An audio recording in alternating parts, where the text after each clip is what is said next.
Protein খেলে কি blood sugar কমে? হ্যাঁ, প্রোটিন আপনার ব্লাড সুগার কমাতে পারে।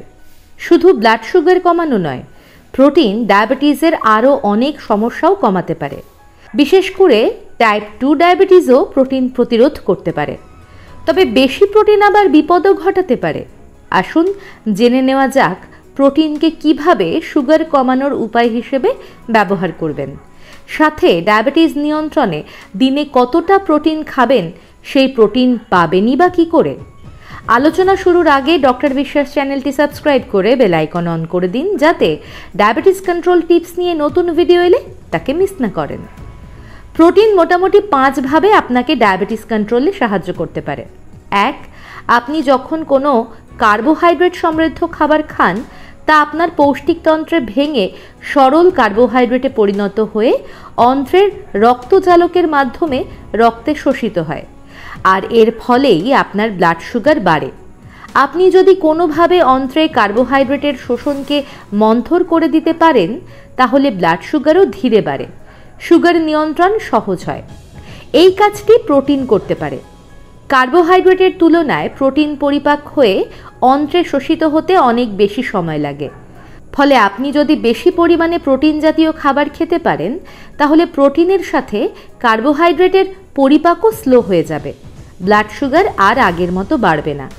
মানে সুগার কমানোর উপায় হিসেবে আপনি প্রোটিনকে ব্যবহার করতে পারেন। 2. প্রোটিন পরিপাকে পাওয়া বেশ কিছু অ্যামাইনো অ্যাসিড অগ্নাশয়ের বিটা কোষ থেকে ইনসুলিন ক্ষরণ বাড়ায়। আবার অন্যদিকে প্রোটিন GLP-1 ক্ষরণ বাড়িয়েও ইনসুলিন ক্ষরণ বাড়ায়। ইনসুলিন ক্ষরণ বাড়লে রক্ত থেকে সুগারও কমতে থাকে। এর ফলে টাইপ 2 ডায়াবেটিসে তো লাভ পাবেনই, সবচেয়ে বেশি লাভ পাবেন টাইপ 1 ডায়াবেটিস নিয়ন্ত্রণে। 3. আপনি প্রোটিন খাবার খেলে সহজেই পেট ভরে যায়, আবার অনেকক্ষণ খিদে পায় না। ফলে অনাবশ্যক কার্বোহাইড্রেট সমৃদ্ধ খাবার খাওয়ার প্রবণতা কমে। এতে 2টি লাভ হয়। 1. সরাসরি ব্লাড সুগার কন্ট্রোলে থাকে। 2.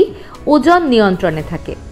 ওজন নিয়ন্ত্রণে থাকলেও পরোক্ষভাবে সুগার নিয়ন্ত্রণে থাকে ও টাইপ 2 ডায়াবেটিস প্রতিরোধ হয়। 4. বয়স্ক ডায়াবেটিস রোগীদের একটি মস্ত বড় সমস্যা হলো মাংসপেশির ক্ষয়। এর ফলে হাঁটা, বাগানে বা বাড়ির ছোটোখাটো কাজ করতেও সমস্যা হয়। আপনি ডায়াবেটিস রোগীর খাদ্য তালিকায় পর্যাপ্ত প্রোটিন রাখতে পারলে নতুন মাংসপেশি তৈরি হয়ে মাংসপেশির ক্ষয় প্রতিরোধ হয়। 5. ডায়াবেটিস রোগীদের কোথাও ক্ষত হলে সহজে সারতেই চায় না। আপনি যদি ডায়াবেটিস ডায়েটে পর্যাপ্ত প্রোটিন রাখতে পারেন, তাহলে ক্ষত সারানো অনেক সহজ হবে। অর্থাৎ প্রোটিন খেলে যে শুধু ব্লাড সুগার কমবে এমন নয়, ডায়াবেটিসের আরও বেশ কিছু সমস্যা সারাতেও আপনাকে সাহায্য করবে।